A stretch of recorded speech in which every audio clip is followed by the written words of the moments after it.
Assalamualaikum dan salam sejahtera. Untuk video kali ini merupakan isu dan cabaran yang bertemakan politik.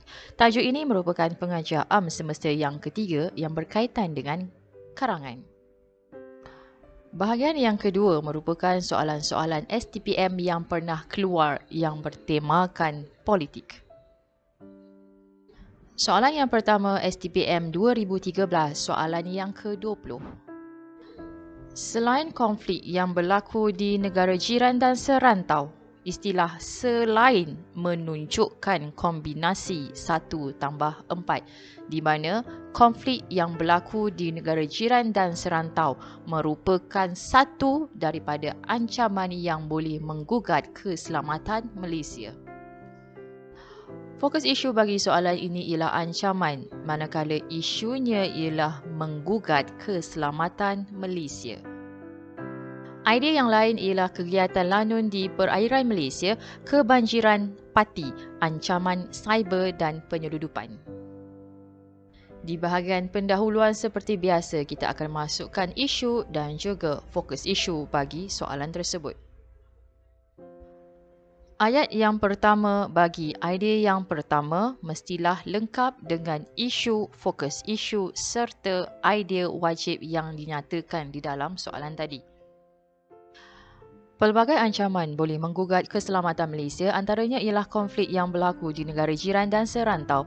Konflik wilayah dan agama sering tercetus di negara jiran dan serantau. Misalnya, keadaan geostrategik negara serantau menyebabkan berlakunya pertikaian sempadan dan pertindihan tuntutan. Manakala konflik agama seperti yang berlaku di selatan Thailand melibatkan pergolakan antara orang Melayu Islam Patani dengan kerajaan Thailand. Ancaman yang kedua ialah kegiatan lanun di perairan Malaysia. Perairan Malaysia yang luas meliputi Laut Cina Selatan dan Selat Melaka agak sukar diawasi sepenuhnya daripada ancaman lanun. Menurut laporan tahunan Perjanjian Kerjasama Serantau bagi memerangi kegiatan lanun dan rompakan bersenjata terhadap kapal di Asia RECAP, sejumlah 97 kegiatan lanun dan rompakan bersenjata di laut dilaporkan di Asia sepanjang tahun lalu, iaitu peningkatan 17% berbanding 2019. Ancaman yang ketiga ialah kebanjiran parti. Kehadiran mereka ke negara ini memberi ancaman dari aspek sosial dan ekonomi. Sebagai contoh, kemasukan parti telah merumitkan situasi COVID-19 di Malaysia. Berdasarkan Ops Benteng yang dilaksanakan semasa Perintah Kawalan Pergerakan PKP, terdapat banyak kluster yang membabitkan kes jangkitan COVID-19 yang berpunca daripada parti. Ancaman yang seterusnya ialah ancaman cyber. Jenayah cyber ini terdiri daripada unsur penipuan, kerosakan atau pengubahsuaian program atau data komputer, pencurian maklumat penggodaman dan lain-lain. Lebih-lebih lagi, aktiviti jenayah yang berlaku secara maya menyebabkan si pelaku sukar dikesan dan dikawal. Kesannya, pencerobohan maklumat boleh menimbulkan ancaman kepada keselamatan negara dan serantau. Akhir sekali ialah penyeludupan. Penyeludupan haram berlaku disebabkan kegairahan manusia untuk mendapat wang yang banyak dengan cara yang mudah dan perbezaan harga barangan antara negara yang bersempadan. Sebagai contoh, penyeludupan minyak petrol dan minyak masak ke negara jiran Thailand kerap berlaku kerana harganya yang lebih tinggi berbanding di Malaysia. Di bahagian penutup, kita mulakan dengan istilah kesimpulannya dan ada ayat penegasan iaitu jelaslah bahawa, dan kita akan masukkan isu serta fokus isu bagi soalan tersebut. Tambahan di bahagian penutup, kita akan ada satu cadangan. Soalan yang kedua STPM, Ulangan 2013, soalan 19. Malaysia sentiasa berdiri di barisan hadapan dalam menyuarakan keperluan menentang ancaman lanun di perairan antarabangsa. Isu bagi soalan ini ialah menentang ancaman lanun, manakala fokus isunya ialah keperluan menentang ancaman lanun tersebut. Contoh idea ialah memelihara kepentingan ekonomi, mengekalkan kedaulatan perairan negara dan antarabangsa, menjamin keselamatan negara, meningkatkan kerjasama politik dan memelihara hak warga negara. Di bahagian pendahuluan, mesti ada isu dan juga fokus isu bagi soalan tersebut. Keperluan menentang ancaman lanun di perairan antarabangsa adalah untuk memelihara kepentingan ekonomi. Kawasan perairan turut memiliki kepentingan dari aspek ekonomi. Ini kerana kawasan terbabit merupakan kawasan perikanan, rizab, gas asli, pelancongan dan laluan kapal dagang bagi negara terbabit. Sebagai contoh, Selat Melaka adalah laluan kritikal bagi perdagangan dunia iaitu melibatkan ratusan ribu kapal laut dan bilangannya dijangka meningkat dari tahun ke tahun. Selain itu, mengekalkan kedaulatan perairan negara dan antarabangsa, Kerajaan Malaysia sangat komited untuk mempertahankan keutuhan wilayah, kedaulatan dan kepentingan negara termasuk perairan laut China Selatan. Kerajaan Malaysia mengambil sikap berhati-hati dan mengelakkan tindakan yang boleh meningkatkan ketegangan serta mengelakkan sebarang insiden yang tidak diingini berlaku di kawasan perairan negara. Tambahan pula, ianya dapat menjamin keselamatan negara. Isu keselamatan menjadi elemen penting bagi mengekalkan keamanan di sesebuah negara. Sehubungan itu, usaha untuk membantras kegiatan lanun wajar diberi perhatian serius. Misalnya, nelayan di sekitar perairan Pontian takut untuk ke laut kerana bimbang menjadi mangsa samun dan pemerasan kumpulan lanun di perairan itu. Maka, pihak polis telah mempertingkatkan kerjasama dengan polis negara jiran bagi menangani situasi berkenaan. Meningkatkan kerjasama politik juga merupakan keperluan untuk menentang ancaman lanun di perairan antarabangsa. Perkara ini merupakan isu global yang memerlukan perhatian dan penglibatan semua negara. Contohnya, Malaysia, Jepun, Amerika Syarikat, Rusia dan India mempertingkatkan kerjasama untuk mengawal kegiatan lanun di perairan antarabangsa. Sementara itu, negara yang berkongsi sempadan maritim dengan Malaysia seperti Singapura, Indonesia, Thailand, Brunei dan Filipina sering bekerjasama untuk meningkatkan tahap keselamatan maritim di kawasan serantau. Akhir sekali, memelihara hak warga negara. Kerajaan Malaysia dan negara lain perlu memastikan hak setiap warga negaranya dipertahankan dengan menghindarkan mereka daripada ancaman lanun.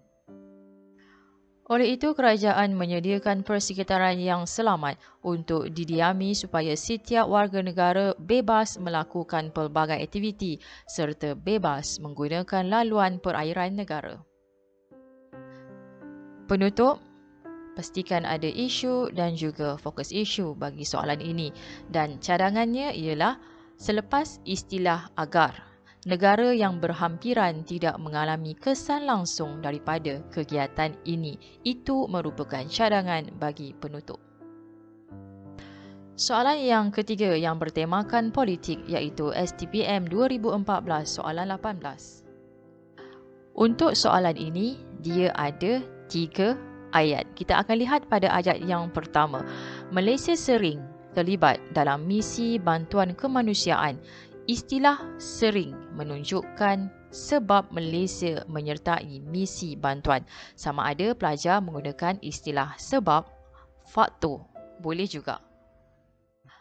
Ayat yang kedua, namun begitu, pelbagai masalah. So, kita terus nampak fokus isu bagi soalan yang kedua atau ayat yang kedua ini ialah masalah yang dihadapi oleh Malaysia untuk menjayakan misi bantuan kemanusiaan.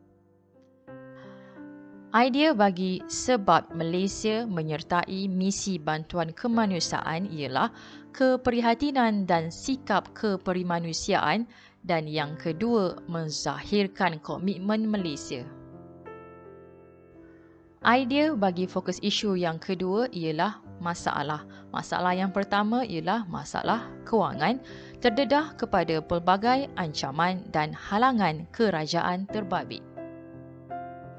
Macam biasa, bahagian pendahuluan, Banyak kali saya akan terangkan mesti ada isu dan juga fokus isu. Di bahagian idea, sebab Malaysia terlibat dalam misi bantuan kemanusiaan kepada mangsa bencana alam di luar negara ialah keprihatinan dan sifat keperimanusiaan. Umum mengetahui bahawa kerajaan Malaysia beserta rakyatnya amat terkenal dengan sifat ini. Terkini, bantuan kemanusiaan seberat 5 tan telah disumbangkan rakyat Malaysia kepada Afghanistan semasa mendepani musim sejuk melampau dan diharapkan dapat meringankan penderitaan mereka. Sebab yang kedua ialah menzahirkan komitmen Malaysia.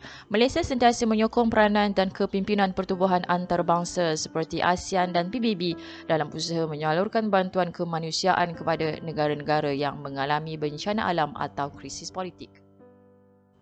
Sokongan tersebut merupakan cara Malaysia untuk menzahirkan komitmennya dalam arena politik serantau dan antarabangsa.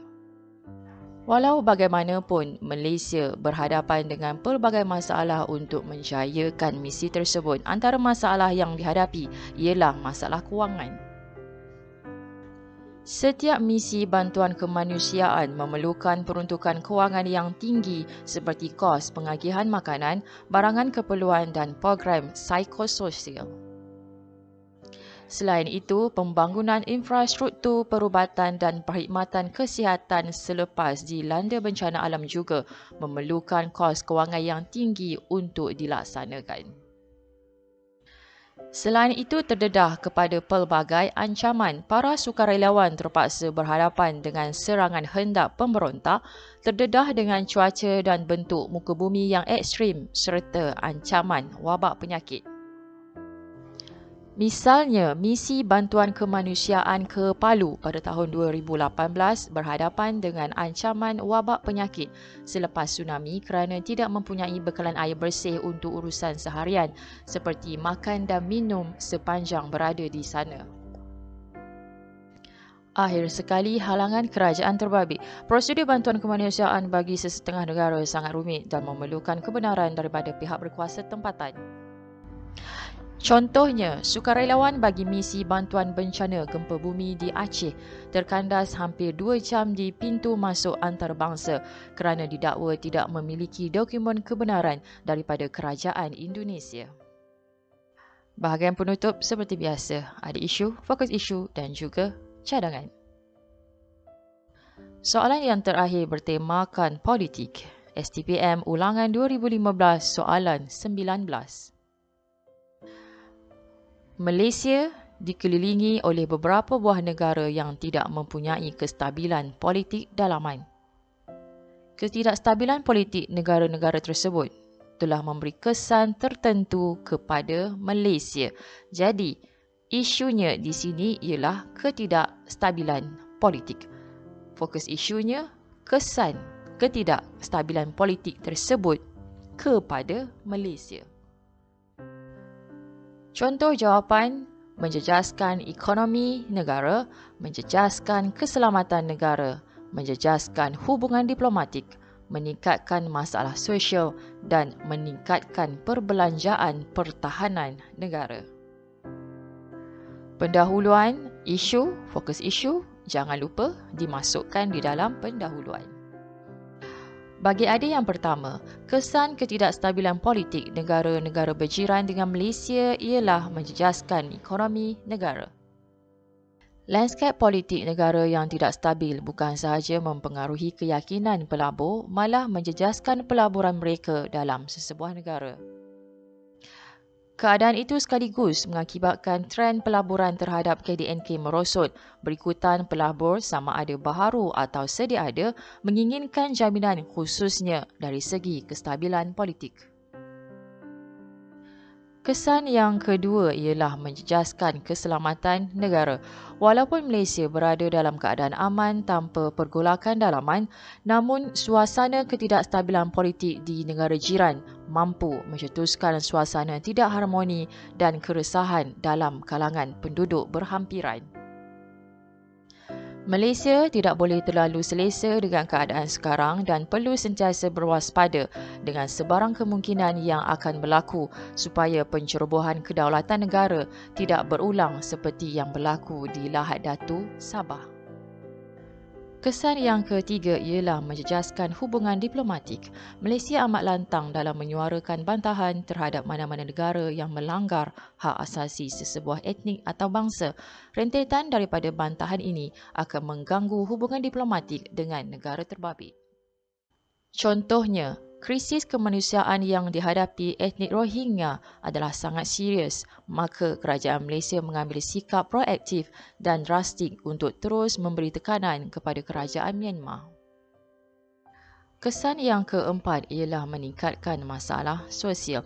Ketidakstabilan politik dalaman bagi sesebuah negara menjadi faktor penolak bagi pendatang memasuki negara jiran.